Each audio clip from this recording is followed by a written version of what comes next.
Thanks for listening to The Partially Examined Life. You are about to hear a relatively self-contained discussion of today's reading. However, if you finish it and want to hear more, a second part to this discussion is available. Just go to partiallyexaminedlife.com/support to sign up.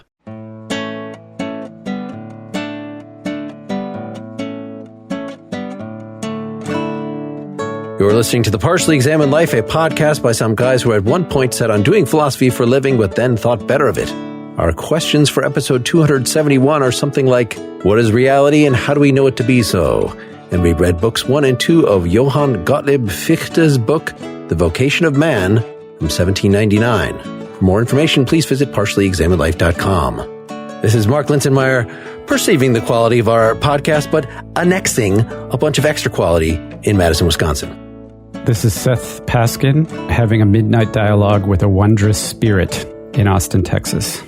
This is Wes Alwan, in one sense in Cambridge, Massachusetts, but in another, I just am Cambridge, Massachusetts. And this is Dylan Casey, being that which I am, because in this particular position of the great system of nature, only such a person as I am absolutely, and no other is possible, in Middleton, Wisconsin. You would be the determinist. Which Fichte finds revolting. I feel like I often have these midnight communications with three spirits designed to break me from my errant ways, but it's just another episode of The Partially Examined Life. Which one of you is the spirit of Christmas future? The spirit is kind of an asshole in this. Neither of them comes off well.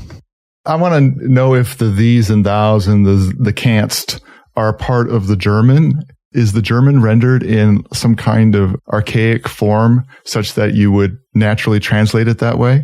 Or I don't know. What translation are you reading? I'm reading the one that Mark posted. It's just a public domain one. I don't remember when it's from. Mine is by Peter Prouse. Is that why you ordered a special one and waited for it to come in the mail rather than using the... Yeah, I started doing the physical books again just for sanity's sake. And I printed mine out on paper. My gosh. Yeah, so there's not that same archaisms. But the unfortunate thing is Fichte wrote this later on, and he was doing this for the general public, and he was trying to be accessible and, in a sense, literary. And I think probably it is true that of the German idealists, he's the best writer. That's not a very high bar. I mean, a bar so low you can trip over, right? So anyway.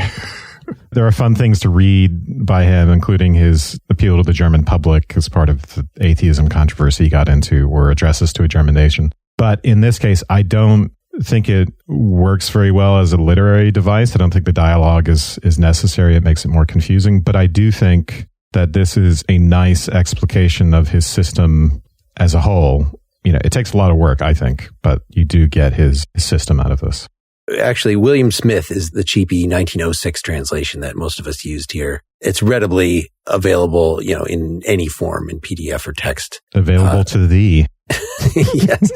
So it's divided into 3 books. And I was looking at this, you know, in starting the first book, is that he's kind of doing his version of Descartes' Meditations, but clearly was going to take it way farther, because you can look ahead in book 3 and see this is all about ethics.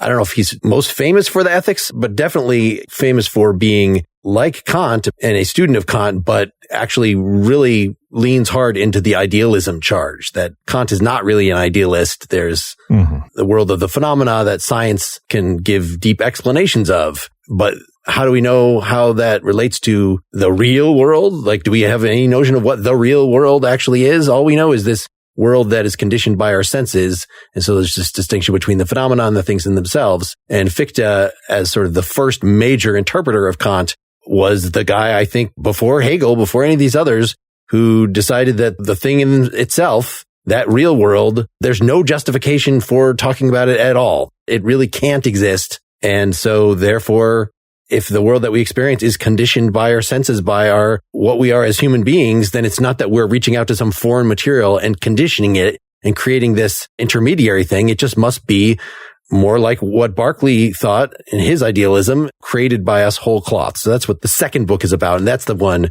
where he snaps into this dialogue format. Reads like The Consolations of Philosophy by Boethius. talking him, "Oh, spirit." Yes, but that's not in books 1 and book 3. That's not. It's just something he picks up for that one thing to convince himself of this very counterintuitive. I just wanted to put a little check mark because this whole thing about the extent of the idealism, and I don't know how far it's going. It's going as far as you think it is. And then it's not going as far as Mark said. Well, we should say that we don't actually know how this ends. I mean, we've read some secondary sources, but I know how it ends. Book 3. So book 2 is the idealism stuff, and it ends kind of on a cliffhanger of like, wow, this is terrible. I've established with you, with my own mind that idealism, but that leaves nothing is real. I am not real. Like nothing should have any moral consequence. You should go right down the well of nihilism that Nietzsche was so afraid of. And so book 3 is the thing that's going to save us from that. We didn't read that for this time. We're going to read it for next time. So we'll be able to say more definitively, this is just my hypothesis and stuff based on the secondary stuff and what looked like in book 2. Yes, your hypothesis is correct, but I want to sketch, because the first book gives us the motivation behind all of this. And some of that is this whole problem of the thing in itself, which is a problem that commentators on Kant, there was just a big discussion. Once Kant published a critique of pure reason, that's all people talked about. But for Fichte, the main motivation is simply the free will determinism problem. And in book 1, we get a sketch of determinism and how that undermines the possibility of human freedom and therefore how that undermines the possibility of morality. So in order for there to be such a thing as morality, we really need to be, the way book 1 ends, is not subject to any external forces. Well, it turns out that a system of transcendental idealism, well, you wouldn't even call it transcendental, a system that sort of takes Kantian transcendental idealism as its point of departure, is useful for that. And much of book 2 is just a description of how everything is constructed. So if you ever wanted some nitty-gritty details about how space is constructed, how we get a sense of external objects, how causality works, book 2. It turns out sensations are not of external objects, they're modifications of ourself. There's a part on relation, which ought to be reminiscent of Locke, where he says that's not something perceived from the outside, that's something we construct. We construct space as a kind of substance. We construct the idea of external objects. And then in the end, we even, it turns out, construct the self. That's the way at the very end of it, everything becomes an illusion. Everything becomes a construction. And that sets us up for what's going to save us from this. And in the third book, new problems arise, right? Like solipsism, which he's going to address in the third book.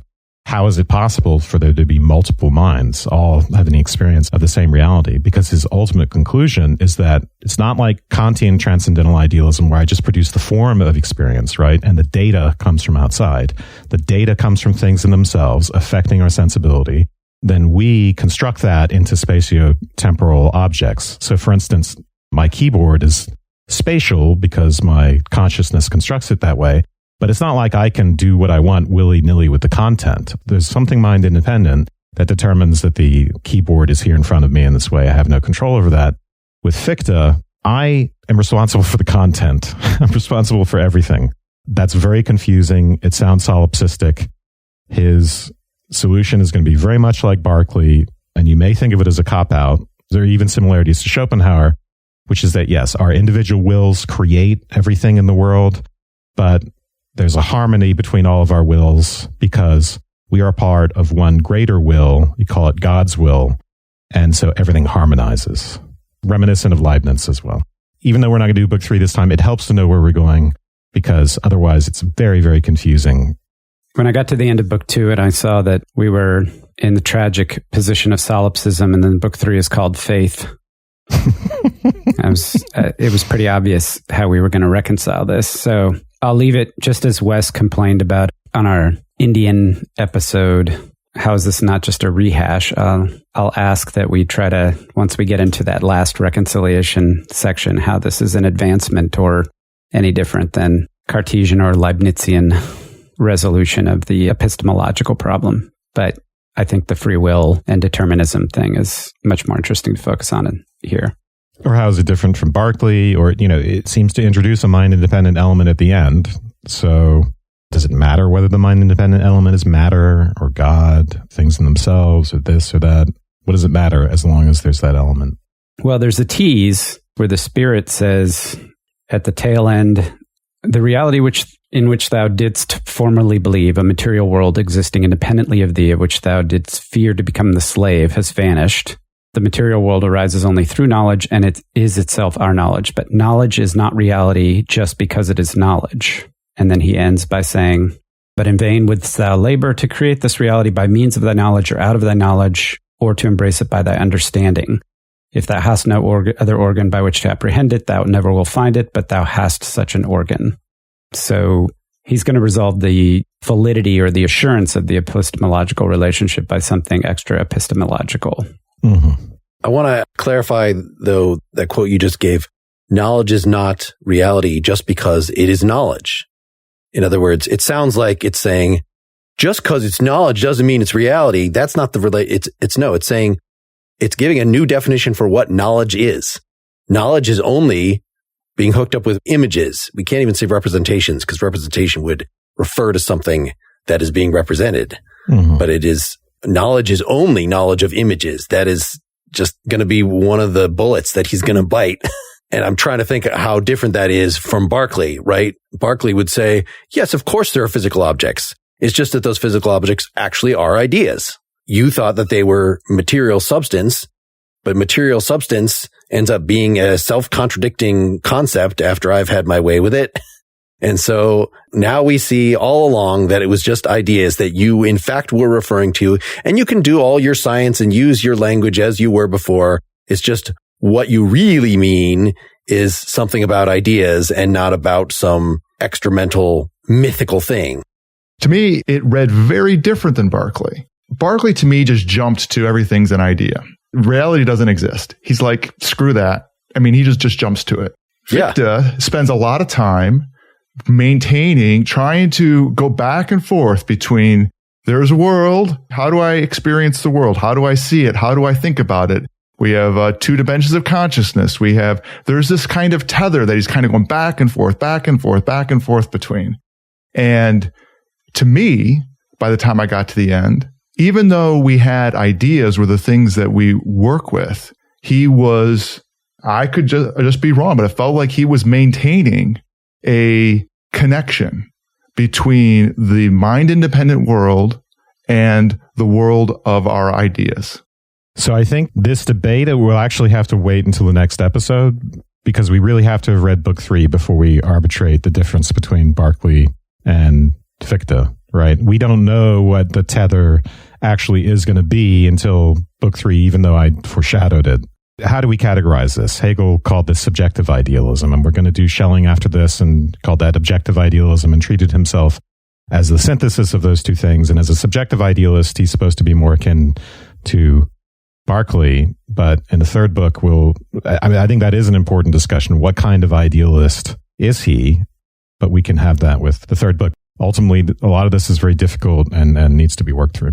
Even book 2, ignoring what's going to come after that, I will stick to the comparison that, to me, this whole thing reads like Descartes. Even though he breaks away from his sort of meditation format and changes to a dialogue format in part 2, he's still doing something that I guess he's known as one of the earliest phenomenologists, right?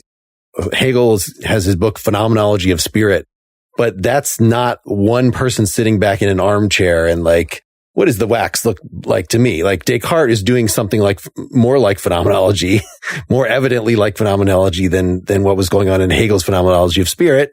But Descartes obviously quickly goes to considering these abstract arguments that have nothing to do with the content of experience, right? The ontological argument for the existence of God has nothing to do with the fact that he's sitting in a chair wondering about how he's constructing the world. But Fichte is doing that throughout here. And it's just that he's being, I don't want to say more careful, but he's willing to second guess himself. He's doing something similar to what Locke was doing, right? As you said, Wes, he has sections in here where what is substance? What is essence? What is, all these different things, relations, these categories of things that, Locke had a chapter each on. He's going to do in his armchair, more cursory way, but he's also willing when he sort of reaches an end point to like, I see how I got to this point, but I'm unsatisfied. Like this makes my heart hurt. So I need to back off and sort of do another meditation from a different point of view, a different starting point. So it ends up being a little more complex. And the fact that he is willing to, as I was saying before, by the end of book 2, redefine what the word knowledge is. You thought that knowledge was knowledge of the world. Now I'm going to tell you that the only thing we have available to us, the thing that we've always called knowledge, is just knowledge of images. It's really just, it's got to be something I want to call it. See, I keep wanting to say image, representation, these all, or illusion. Yeah. And we're familiar with this. This is just, on one level, we could just treat this as Kant, right? It's his treatment of the thing in itself that distinguishes him from Kant and gives us the sense that maybe he's not a transcendental idealist, but a subjective idealist, a la Berkeley. Kant, right, wrote the second version of the Critique of Pure Reason. I mean, one of the things he wanted to do with that is to respond to the criticisms that he was simply like Berkeley. And no, he said, I'm not that kind of idealist. And really, he's not even an idealist, strictly speaking. Transcendental idealism is a very, very weak claim about the fact that we have what Locke called secondary qualities. Everything turns out to be a secondary quality, including space and time. And then we are determining the form of experience in relation to data that does come from the outside. For Fichte, the data cannot come from the outside. That's the important thing. We have to produce that ourselves as well. We have to produce the determinate content of experience. And in the end, what I like about the end of book 2, what made it such a cliffhanger that I had to skim ahead, I'm like, I got to figure out how he fixes this, because this is crazy. Which is one of the things I actually love about Fichte, is it seems crazy to say that the self produces the entire world. And the self produces the self. Like, how could that even make sense? Yeah, and the self produces the self, which is actually, I think, a really good insight. It's Wittgensteinian, and it gets us back to some of our reflections on personal identity. The third book will be very, very interesting, but I think we could work through this. I suggest we don't spend a huge amount of time on book 1. Book 2 is by far more complicated and lays out his system. Book 1 is just, hey, here's a sketch of determinism, which is to say what at the time they called materialism and also dogmatism. Those two things are synonymous. Dogmatism and idealism were put in contradistinction to each other. And book 1 sketches the materialist dogmatist position. Book 2 is the idealist rebuttal to that. Let's stop for a sponsor break. Dealing with anxiety or depression can be paralyzing, but you should know that you're not broken and you're not alone. When you want help, Brightside is there for you. Brightside offers personalized, life-changing anxiety and depression care from your own home. Most mental health providers make getting help exhaustingly difficult, or you get the same treatment as everyone else and you don't feel any better. Brightside offers help for the full spectrum of anxiety and depression conditions, so no matter what you're feeling, you'll get a treatment plan tailored to your specific needs on your schedule. Just go to brightside.com/PEL, take a quick, free mental health assessment, and within 48 hours, you're connected with your expert provider to start your personalized treatment plan. Brightside Care is designed to follow the highest clinical standards, and they hand-select only the top licensed and board-certified providers. And it's affordable. With a flat monthly fee and no hidden costs, you can get all the help you need without worrying about a big bill. Plus, with Brightside's Better Care Guarantee, you can get a full refund within 30 days, no questions asked. One Brightside member said, I'm so relieved to have found Brightside. As someone who is having daily panic attacks and an overwhelming fear of leaving the house, I just felt stuck and alone.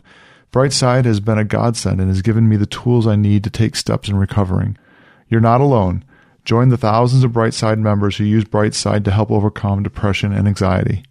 Anxiety and depression can be paralyzing, preventing you from doing the things you want to be doing, from being the person you want to be.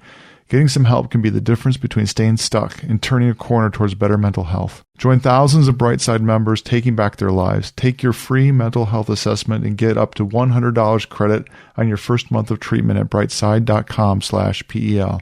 That's brightside.com/PEL.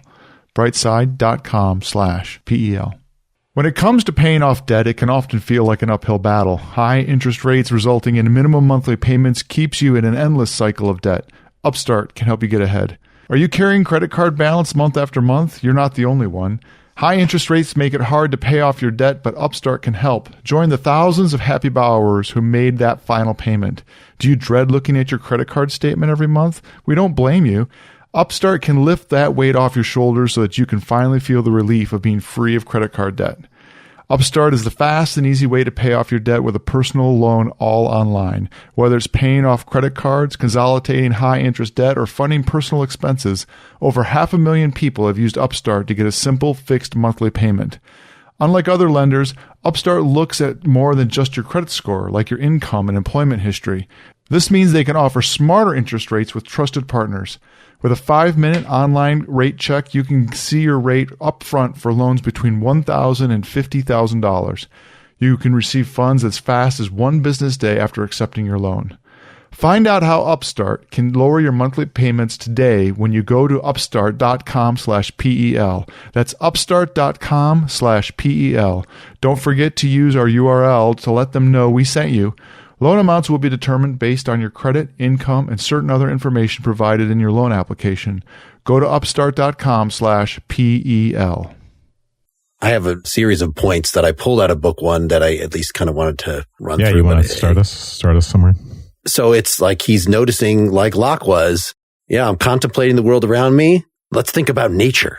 Actually, before he even gets into that, his overall concern is, what am I and what is my vocation, right? What is the point of this book? And in other words, what am I supposed to do? He states right up front, the whole title of the work, The Vocation of Man, this is going to be a work of ethics. And his overall method is just going to be, I need to examine this for myself. People have told me what I am, told me what I'm supposed to do, but I need to take this into my own hands. So that sounds like Descartes. Again, a lot of it sounds like phenomenology specifically, but he doesn't have that word, and he doesn't have, at least if he's going to come up with the basic idea of phenomenology, in other words, I'm not going to posit that there are objects beyond my perceptions. I'm just going to describe my perceptions. That's at least something he seems to be discovering in the course of this work.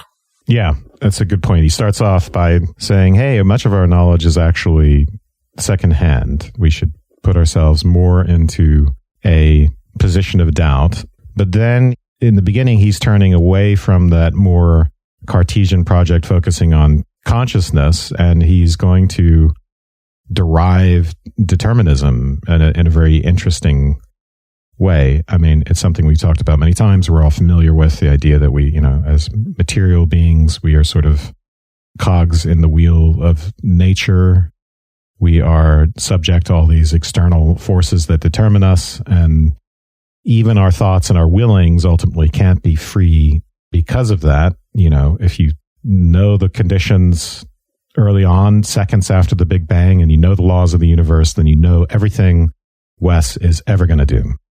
There's no freedom, and therefore there's no morality. But yes, in the beginning here, he's going to give us this cool Fichtean variation on that in terms of the forces of nature and how they speak through us. I find myself in just this kind of position of feeling like I had a different experience of the book.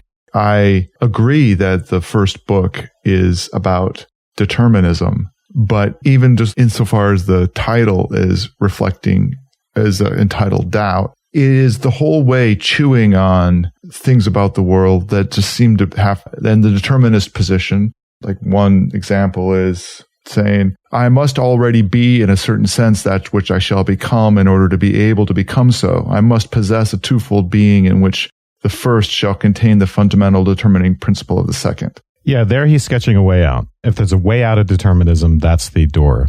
Yeah, and so I guess that's my fundamental experience of the book, is that in the first chapter, chewing on determinism in a way in which I feel like everything that he's saying, he's acknowledging is true. He's working through, but it comes up with unsatisfactory conclusions about it. The fundamental tension is one between the experience of a kind of deterministic causal experience of the things outside of myself, and then my experience of freedom. The experience of things being as they are, having to be what they are and the way they are, and having fixed properties, and the fact that things are changing all the time. And he's sort of chewing on that tension the whole way through, and never exactly saying something that isn't true, but it's not true in exactly the right way. That's why I find that the fundamental conclusion is so dissatisfying, because it's the process. Like what I just read, you're right. That's sort of the gateway to the next book. and thinking that through. But to me, that already is resting on a lot of thinking through what the nature of that doubt is and laying the groundwork for that problem. And I thought in a very interesting way. We should say what he means by doubt here. What's in doubt? What's in doubt is the possibility of freedom. The skepticism here, when we mean skepticism, the most pressing skeptical problem is skepticism concerning human freedom, the possibility of having a will because of determinism. The doubt that's being produced here by the deterministic picture is a doubt that there can be such a thing as morality. And that's where he gets by the end of it. He says on page 22 of my edition, given determinism, is freedom thinkable? And then he's going to give us a little foreshadowing of how it would be thinkable. To be thinkable, I must make myself. And in a sense, the whole reason to mention already having become what I have become, merely in thinking purpose already, I am what I become. That is kind of a Meno's paradox approach to this, in which I must connect willing to deliberative thinking. He'll say something like, I'm first a thinker and then an agent. So this is one of the ways out of this problem, is to start thinking about thinking as a precondition for the possibility of freedom and an escape from determinism, or what he calls servitude to nature. Just the structure of this book is a little funny in that it's about 35 pages long in my edition. In the first 25 or so pages is him, as Wes was saying, developing this actually pretty cogent picture of determinism. Like, let's look at what nature is. And it seems like everything is connected, that if you change, if a butterfly flaps its wings, he doesn't use this analogy, but like I might be a different person, right? Like to imagine a world in which one little thing about me was different would be to imagine a completely different world. Everything is causally connected, as Wes was saying. It's sort of, if you know the conditions use the hair example, because that's the most hilarious one, right? Do you have the quote there? If I knew like the curvature of one hair on your head, and then I knew all the laws of the universe, I could derive every thought you would ever have. It's beautiful. I don't think that's true, but it's beautiful. Yeah. And he manages to sketch. So, in around page 23, 24, that you could even have a fully functioning ethics in this deterministic system, right? Because everything has a prior effect, right? It's just a matter of the principle of sufficient reason, like that everything appears itself as to have been, it is the way that it is because of, in fact, this is a connection between determinism in the case of causality and determinism in the case of just like, what is that thing, right? He starts out the whole thing of like, when I think of the world, nothing is fuzzy. I mean, yeah, my perception of something could be fuzzy, but if I really focus on it, I see like a cat has to actually be a cat or not a cat. Like everything has a determination in this case. And so once you get that word in there, determination, everything is determined, then it's, well, what makes it a cat? It's nature. You can connect that to causal determination pretty easily. So it's sort of like the nature of the world. The only thing that's sort of relative within this is that he says, in each individual, nature beholds herself from a particular point of view. So yeah, we can pick out particular powers, particular causes in nature, but really there's just one big power, one big cause. It's just a matter of like, what are we trying to explain right now? And so as a cog in that machine, I can think about some of the things that I do are caused by the fact that I'm like a plant, that I'm a being that has appetites. And some of these things are caused by uniquely human, my rational faculties. And so right there, moral striving. Yes, we've got the distinction between virtue and vice, that something is virtuous if it's those human parts of our determined nature that are determining it. And if it's vice, if it's just like, I need more sex and food and I will do what I need to get that, that the animal parts of us. And the fact that we couldn't have chose something else doesn't change the fact that one is, virtue and one is vice. And we're going to feel the sting of conscience when we do something that's out of vice, so I really like this whole picture, but he, at the end of 25 pages or so, says, wow, okay, I've got this picture. It all seemed to make sense, but man, it sure is unsatisfying because I sure want to feel like I am actually responsible for my actions. I actually can try and do something different. Maybe I need to revisit this whole thing from sort of the other point of view. In other words, starting with my experience of my own human freedom and figure out what comes out of that. Can I get at the same phenomenon from the other direction? And so that's what the remainder, the part Dylan was quoting from of this book is, book 1. He tells us why he's bothered, right? Because guilt, he says, for instance, something very reminiscent of Locke, which is guilt and responsibility would only have meaning in positive law. They would lose any ethical meaning if we're completely determined. So that's reminiscent of Locke saying, right, guilt and responsibility are only forensic concepts, essentially. They're only legal concepts if we accept this picture of determinism. To be capable of ethical action, it has to be the case that I could have done otherwise. I could be free. And the way this ends is he will say, for there to be free will, we must be free of the influence of all external forces, which is a very radical view. It's not just that we need to be free at certain select points or responsive to reasons or some other compatibilist positions you might want to sketch out. He's an incompatibilist. We got to be free from all the forces of nature. At some point here, so around page 29, page 30, he said, it was rash to extend the net of causal determinism to beings with intelligences. So okay, maybe my description of nature was good, but maybe I'm not a cog in the machine. And ultimately, he, in this book, says, I guess neither freedom nor determinism is sufficiently supported by experience. Page 31, for the first, there is no other recommendation than its mere conceivableness. For the latter, I extend a proposition which is perfectly true in its own place, beyond its proper and natural boundary. If intelligence be merely the manifestation of a power of nature, then I do quite right to extend the principle to it. But whether it be so or not is the very question at issue. And this question I must solve by deduction from other premises, not by a one-sided answer assumed at the very commencement of the inquiry. So he admits that he wasn't really doing straight-up phenomenology, which would have yielded certain results. He was just making a leap. It looks like everything is a part of a causal network. Probably I am too, but am I really justified in that? He doesn't think there's justification either way. And his heart certainly wants there to be freedom. And I think Dylan's intuition that this all looks true. This is our material, typical naturalistic framework, materialist view of the world. And if we were Kantians, we would say, yeah, this is empirically true. This is empirically real, except the appearances are all, in some sense, in our heads. And it's transcendentally not true. At a transcendental level, determinacy is false. At an empirical level, it's true. Fichte is going to move beyond that polite distinction. I want to just click down a little bit into the distinctions he makes and how he gets to that point, because I think it's worth spending a couple minutes on. The narrative for him is the experience we have of nature, of the world, is constant activity, constant movement, and being and becoming. So we never have an experience of something spontaneously coming to existence. There's always an antecedent.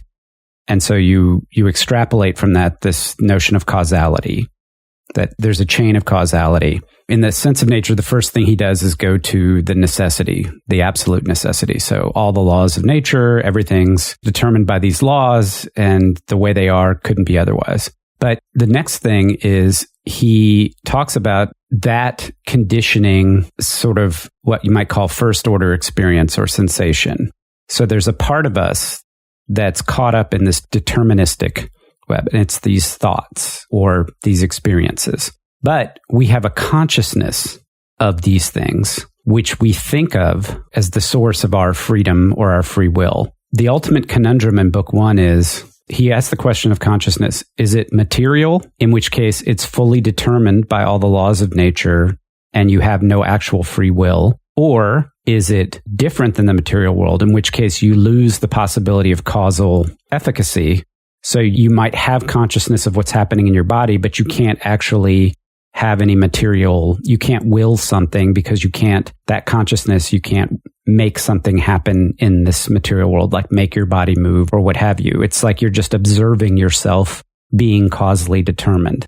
That's the way I read book 1, is that fundamentally the issue is either consciousness is causally determined, in which case we have no free will, or it's not causally determined, in which case we have free will, but it's completely powerless because we're not really able to make any causal impact on our decisions. Either way, we don't get what we want, which is moral responsibility and all that. Is that a fair reading?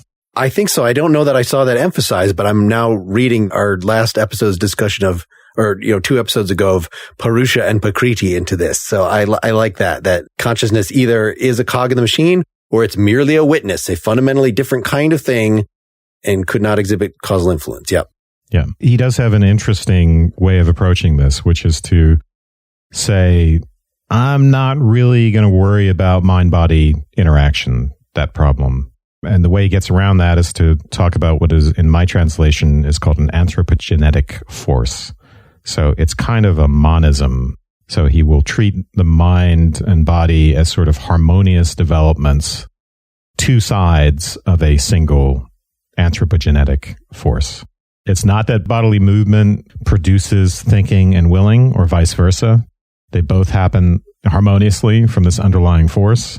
That doesn't really help me, right? Because in the end, I'm still a product of this force. So I don't get out of the problem that Seth described by being a monist and evading the mind-body problem. I don't have to think that objects, material objects, are bouncing off of me and influencing me in order to still be subject to the problem of determinism.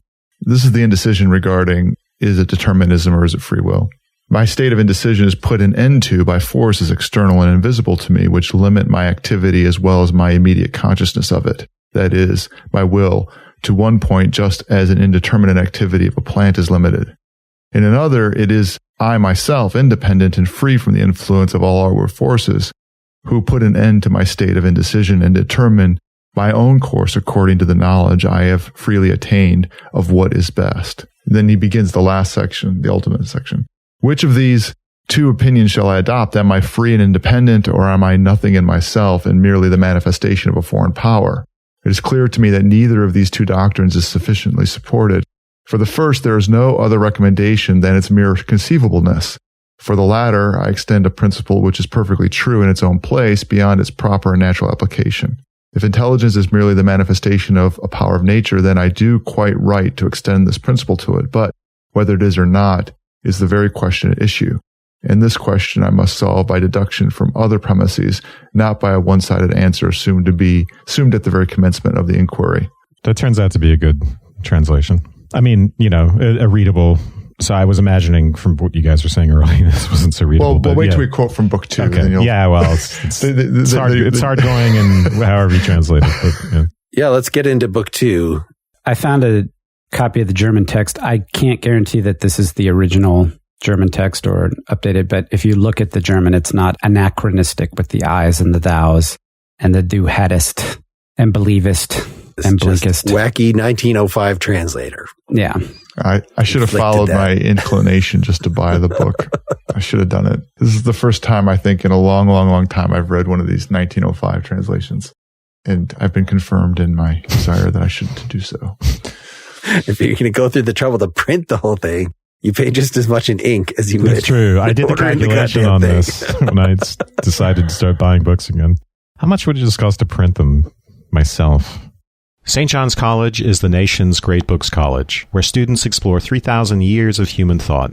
Together, students discuss, analyze, and grapple with the most difficult questions about our lives and world. St. John's College offers the flexibility of both online and on-campus options at their campuses in Annapolis, Maryland, and Santa Fe, New Mexico. The Graduate Institute is a home for students seeking a lifelong commitment to thoughtful, collaborative inquiry into fundamental human questions. From Aristotle to Aquinas, Wordsworth to Woolf, Herodotus to Hegel, students pursuing the Master of Arts and Liberal Arts explore some of history's most influential writers and thinkers. The interdisciplinary degree includes 5 segments: literature, mathematics and natural sciences, philosophy and theology, politics and society, and history. On the Santa Fe campus, students pursuing the Master of Arts in Eastern Classics examine the great books of India, China, and Japan in an Asian studies program that delves both deep and wide into the richness of these traditions. Come join this vibrant community of learners from all walks of life. Learn more about our undergraduate and graduate programs, including online options at sjc.edu/PEL. That's sjc.edu/PEL. Unhappy with your smile? You don't have to be. Thousands of people have used Candid, the clear, comfortable, removable, and practically invisible aligners, to help straighten their teeth, and now they love their smile. Just like Justin, who says, when I was younger, I used to have a gap in the front and on the side. I noticed that people would always look at my mouth first, so I was looking for a fix. Candid ended up being the perfect company for me. You can't stop me from smiling now. There's no comparison. And Candid is here to help straighten your teeth so you can fall in love with your smile too. Your treatment is prescribed and closely monitored remotely by a licensed orthodontist who's an expert in tooth movement. You'll have the same quality of care you'd get from an in-office orthodontist from the comfort and convenience of your own home. And while other companies use general dentists, Candid only works with orthodontists. With Candid, the same orthodontist who created your plan is with you from start to finish, so you never have to wonder how you're doing. The average Candid treatment is just 6 months. You'll start seeing results way before then, and it costs thousands less than traditional braces. Become your best you. Start straightening your teeth today. Right now, you can save $75 on Candid Starter Kit. Go to candidco.com/PEL and use code PEL. That's candidco.com/PEL, code PEL. Take advantage of this limited time offer to save $75 on your starter kit. candidco.com/PEL, code PEL. So book 2, knowledge. Yeah, between these two, he really does do the Lockean sort of going through, how do we get ideas of colors? How do we, there's a lot of faculty stuff here of what is immediate, what ends up being intuition, what ends up being thought. I think it's worth pointing out the literary device that he employs right off the bat, because it's kind of a hard left turn. So book 1 is much more on the Cartesian, or meditation. I find myself confused and I think of this and I try that and I find this, and much more sort of introspective, phenomenological in that respect, or proto-phenomenological. Book 2 starts like this. I'm just going to read the first paragraph and a half. Yeah, good. I'm glad you're doing that. Book 2, knowledge. Chagrin and anguish stung me to the heart. I cursed the returning day, which called me back to an existence whose truth and significance were now involved in doubt. I awoke in the night from unquiet dreams. I sought anxiously for a ray of light that might lead me out of these mazes of uncertainty. I sought, but became only more deeply entangled in the labyrinth. Once at the hour of midnight, a wondrous shape appeared before me and addressed me. Poor mortal, I heard it say, thou heapest error upon error and fancy thyself wise. Thou tremblest before the phantoms which thou hast thyself toiled to create. Dare to become truly wise. I bring thee no new revelation. What I can teach thee thou already knowest, and thou hast but to recall it to thy remembrance. I cannot deceive thee, for thou thyself wilt acknowledge me to be in the right, and shouldest thou still be deceived, thou wilt be deceived by thyself. Take courage, listen to me, and answer my questions.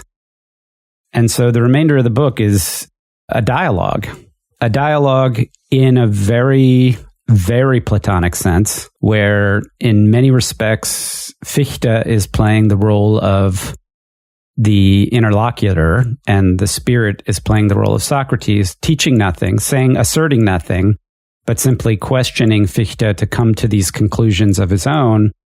And as he says, remembrance, in other words, to pull the knowledge out of himself. There's a point at which he says something to the effect of, being taught something is never as meaningful or isn't really knowledge out of a book. Like if you read a fact, it's not really knowledge in the same way that if you come to it on your own. And so just as a literary device, it's like a complete about face, and you get into this back and forth dialectic, which I actually was pleased. It reads really quickly, really well. I thought I liked it. I can't stand it. I had to go through and do my summary and just translate it into I find it so unhelpful. Something that's already very difficult conceptually, And your spirit, the way your spirit speaks, that spirit in your translation speaks, would drive me even crazier.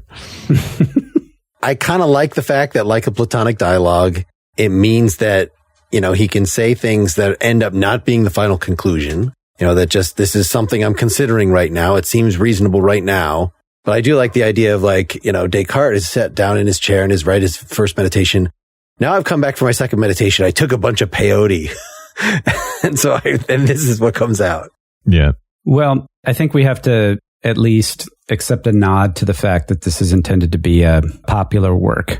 And he's trying to create a literary and pedagogic device that will help the reader arrive at the same conclusions themselves, as opposed to this being, I don't know if you mentioned this at the beginning, Mark, but, he was a renowned teacher and most of his works came out of his lectures. So the stuff we're not reading that's more scholarly and philosophical and systematizing treatise-like is probably much, much, much more...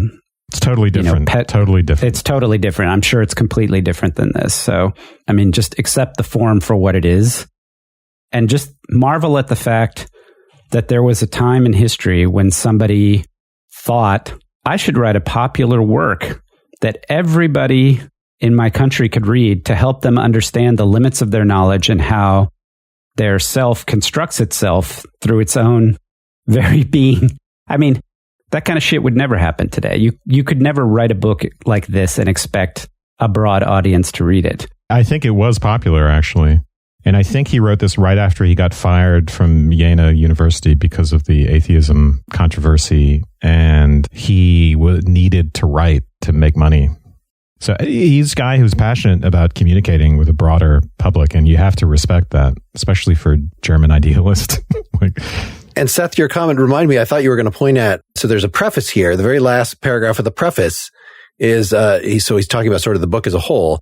I must, however, remind my reader that the I who speaks in this book is not the author himself, but it is his earnest wish that the reader should himself assume this character, and that he should not rest contented with a mere historical apprehension of what is here said, but that during the reading he should really and truly hold converse with himself, deliberate, draw conclusions, and form resolutions like his imaginary representative, and thus by his own labor and reflection develop and build up within himself that mode of thought, the mere picture of which is presented to him in the book. So it's just stated out what you were just saying as a literary analysis there. And Mark, it is, like, as you mentioned, very phenomenological. And you have to say, when he talks about spreading points out into lines and stuff, you have to kind of think about that and see if that is your experience. So yeah, that especially comes to light in this dialogue when he's talking in the early part. So he's talking about colors and surfaces. Is he using the word sensation in your translation, by the way? It's sensation in a lot of places, or sensory stuff. Yeah. Okay, good. All right. Literarily, you may not have liked it, Wes, but it's as good a version of, hey, do you understand how at least so much of what you think of as given in perception is actually constructed by you, kind of a thing? So he talks about they're going through the concept of having this experience of red, and the spirit is getting him to acknowledge that he's not actually having an understanding of red out in the world. He's having a sensation of red, and the consciousness is just of that sensation. As a modification of the self. As a modification of the self. So you can't understand why the self is modified in the way that it is. It's just that's what happens. That's what it means to exist. There's this constant stream of modification, which you come to call color and shape and all these sorts of things. But, he starts with color, but he also then starts to talk about extension. And this is always one thing that I can't remember. It's a common philosophical thing where you look at a three-dimensional object from one side and your perception is just of the one side, but you construct essentially the full three-dimensional object in your brain. You know and you create depth and all these sorts of things. And he gives a very, I think, straightforward account of how when you really acknowledge that, you have to call into question what's actually happening. I think this is a very, very good and very clear phenomenological interrogation of what we actually are getting from our experience versus what we're creating. And an argument for construction. That would then apply to more plain constructions of of what's happening on the inside. Everything from you're extrapolating what's on the inside of a body based upon having seen the body to extrapolating the laws underlying. I think he makes effectively a direct comparison between the extrapolation of laws on the inside of the activity of the world as akin to that kind of extrapolation that you're doing when you see three dimensions, when you see only one side. Just to bring it back to the beginning and sensations, this is the whole veil of perception idea that contemporary analytic philosophers are so critical of, and John Searle's whole book that we read. Yep. Mm-hmm. And Locke was accused of this as well. Can we read actually page 38? So maybe Seth, I'll be spirit and you can be I, just for the first half of that page. I'm going to be I. Okay. Yes. So I'll start as spirit. Dost thou see thy sight and feel thy touch? Or hast thou yet a higher sense through which thou perceivest thy external senses and their determinations? By no means. I know immediately that I see and feel, and what I see and feel. I know this while it is, and simply because it is, without the intervention of any other sense. It was on this account that thy question seemed strange to me, because it appeared to throw doubt on this immediate consciousness. That was not my intention. I desired only to induce thee to make this immediate consciousness clear to thyself. So thou hast an immediate consciousness of thy sight and touch. Yes. Of thy sight and touch, I said. Thou art therefore the subject seeing, feeling, etc. And when thou art conscious of the seeing, feeling, etc., thou art conscious of a particular determination or modification of thyself. Unquestionably. It's a little clearer in the broader context of this, but just that is getting the interlocutor, Fichte himself, to accept the thing that Searle and others are saying. No, you do not. You actually perceive objects out in the world. But no, whenever I have a perception, it's because I have this sensation. The only thing I'm aware of is the sensation. If you want to think of this in terms of, well, you could be a brain in a vat and have the same sensation. You could do that whole thought experiment to pull these away. But Fichte is able to do this just by making you actually look at the phenomenology, and he thinks that this is a legitimate move, a legitimate description of your experience. Yeah, what I'm feeling is not my translation is, I'm seeing my seeing. I'm feeling my feeling. So it's not that I'm feeling directly and immediately an external thing. And yeah, again, reminiscent of Lockean secondary qualities, where if I'm conscious of a red sensation, then I'm conscious of my idea in particular. Things get different for secondary qualities, right? Which are supposed to be a kind of substance in a way, we'll see that Fichte is going to deconstruct that as well. Yeah. So you can go on to then say, okay, it's part of this experience that when I have this immediate sensation, that I'm sensing something, that it has a reference to something else, usually at least. So you could say all that stuff about perception presents itself as having an object, and this object presents itself, if it's a physical object, as being in space. But those still all end up then being, if you've admitted that thing that he's admitted on that one page, then all those things end up being inferences, intuitions, somehow annex uses that, not a connection, but an annexion is this word he makes up. Give me context so I can figure it out. Yeah, we don't jump there yet because that's a real complication. The point being that the only thing you're really experiencing is like what's in your mind, the blue image or whatever. Just stop for a second, okay? Because this is the part that all the justs I find really frustrating, right? Because it's always maintained through here, even if it's that I am experiencing red in this case as an experience of my own as a secondary quality, and everything is a secondary quality, that I am thinking about my thinking. It is still that there is some connection to the outside world is maintained. And that's sort of the whole fundamental conversation, right? He rejects that. He rejects the idea that external objects are causing any. Right now, he's been very carefully going through the phenomena of experience. And we are maintaining, on the one hand, that clarifying my experience of sensation and my extrapolation to quote unquote the real world. So yes, it's, what I mean by red is more complicated, but it's not as if the world is not affecting me as a sensory being. There is a source of those sensations. He absolutely rejects that. But I see where Dylan's probably getting this. I mean, look, at this point, right, it's either that, you go down this brain in the vat kind of thing, right? The universe doesn't exist. It's us acting on ourselves only, and the fact that we have sensations at all. Right now, throughout this, he's been maintaining that there is something that is the source of those sensations.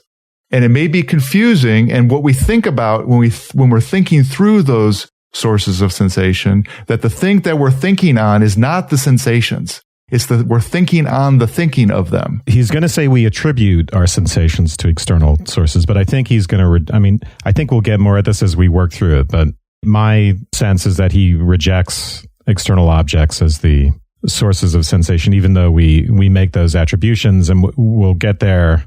We should try to get there step by step, because otherwise it's going to be impossible.